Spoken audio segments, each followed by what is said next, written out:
নমস্কার বন্ধুরা, welcome to প্রিয়ার রান্নাঘর। নতুন একটা রেসিপি দেখার জন্য সবাইকে স্বাগত।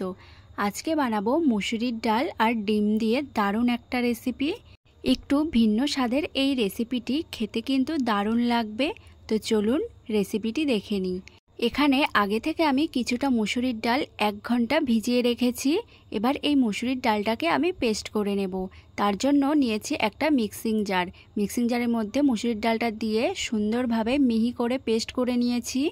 এবার আমি একটা মশলা তৈরি করে নেব। তার জন্য নিয়েছি 2 কাঁচা লঙ্কা, 2 টুকরো আদা আর 5-6 কোয়া রসুন, আর দিয়ে দিচ্ছি একটা টমেটো কুচি। এবার ভালো করে মশলাটা পেস্ট করে নেব। এইবার এইদিকে আমি একটি বাটি নিয়েছি। বাটির মধ্যে 2টো ডিম আমি ভেঙে দিয়ে দেব। এবার ডিমটা ভাঙা হয়ে গেলে এর মধ্যে আমি আগে থেকে পেস্ট করে রাখা মুসুরির ডালটা দিয়ে দিচ্ছি।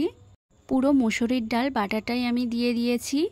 এবার এর মধ্যে দিয়ে দেব কিছুটা পেঁয়াজ কুচি, দিয়ে দিচ্ছি কাঁচা লঙ্কা কুচি আর ধনেপাতা কুচি। এবার দিয়ে দেব স্বাদমতো লবণ আর অল্প হলুদ গুঁড়ো। এবার ভালো করে সবগুলো উপকরণকে একসাথে মিশিয়ে নিচ্ছি।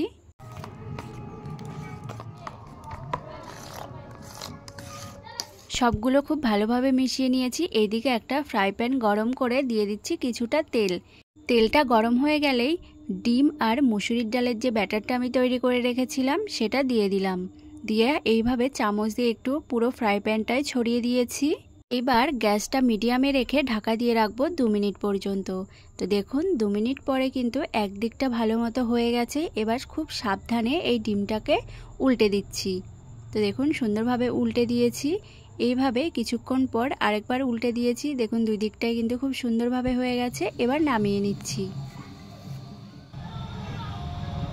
এইবার ওই একই কড়াইতে আরও কিছুটা তেল দিয়ে দিয়েছি, আর দিয়েছি কিছুটা গোটা জিরে আর একটা তেজপাতা। এইবার দিয়ে দিচ্ছি একটা পেঁয়াজ কুচি। পেঁয়াজটা হালকা ভাজা ভাজা করে নেব। পেঁয়াজটা হালকা ভাজা ভাজা হয়ে গেলে আগে যে আমি মশলাটা করে রেখেছিলাম সেই মশলাটা দিয়ে দিয়েছি। দিয়ে এবার ভালো করে নেড়েচেড়ে একটু কষিয়ে নেব যতক্ষণ না পর্যন্ত টমেটোর কাঁচা গন্ধটা চলে যায়। টমেটোর কাঁচা গন্ধ চলে গেলে দিয়ে দিচ্ছি পরিমাণ মতো লবণ, দিচ্ছি হলুদ গুঁড়ো আর দিচ্ছি ধনে আর জিরে গুঁড়ো। ধনে আর জিরে গুঁড়োটা একসঙ্গে মিক্স করা, আর দিয়ে দিচ্ছি পরিমাণ মতো লঙ্কা গুঁড়ো। এবার ভালো করে মশলাটা একটু কষিয়ে নেব। মশলাটা যাতে পুড়ে না যায় তার জন্য দিয়ে দিয়েছি সামান্য একটু জল। এবার ভালো করে মশলাটা কষিয়ে নিচ্ছি। মশলা কষানো হয়ে গেলে দিয়ে দিচ্ছি আগে থেকে ভেজে রাখা আলু। আলুটা দিয়ে অল্প একটু জল দিয়ে দিয়েছি। এইবার আরও কিছুক্ষণ কষিয়ে নেব। এইবার 1 থেকে 1.5 মিনিট মতো ঢাকা দিয়ে রেখে দেব। 1 মিনিট পর ঢাকনাটা তুলে নিয়েছি।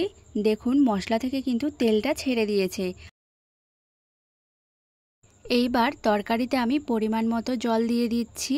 জলটা দিয়ে ঢেকে রেখে দেব, আর আঁচটা আমি মিডিয়ামে রেখে দিচ্ছি। এবার এইদিকে যে আমি মুসুরির ডাল আর ডিমের অমলেটটা তৈরি করেছিলাম সেটা আমি একটি ছুরি দিয়ে পিস পিস করে কেটে নিচ্ছি।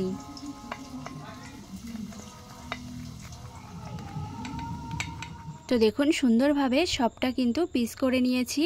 এইবার 5 মিনিট পর তরকারির ঢাকনাটা আমি তুলে নিচ্ছি। এখানে কিন্তু আলুটা অর্ধেক সেদ্ধ হয়ে গেছে। এইবার ডিম আর মুসুরির ডালের অমলেটের পিসগুলো আমি তরকারিতে একটা একটা করে দিয়ে দিচ্ছি। এবার হালকা হাতে একটু নেড়ে চেড়ে মিশিয়ে নিয়েছি। মিশিয়ে আরও 5 মিনিট আমি ঢাকা দিয়ে রেখে দেব।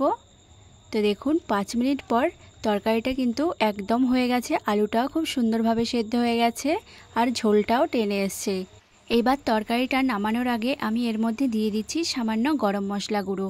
গরম মশলা গুঁড়োটা দিয়ে নেড়ে চেড়ে এবার তরকারিটা আমি একটি থালার মধ্যে নামিয়ে নিচ্ছি।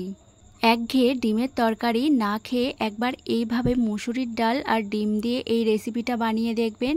খেতে অসাধারণ লাগবে, আর অন্য কোনো তরকারি হবে না। তো ভিডিওটি যদি ভালো লেগে থাকে চ্যানেলটি প্লিজ সাবস্ক্রাইব করে দিয়ে পাশে থাকবেন।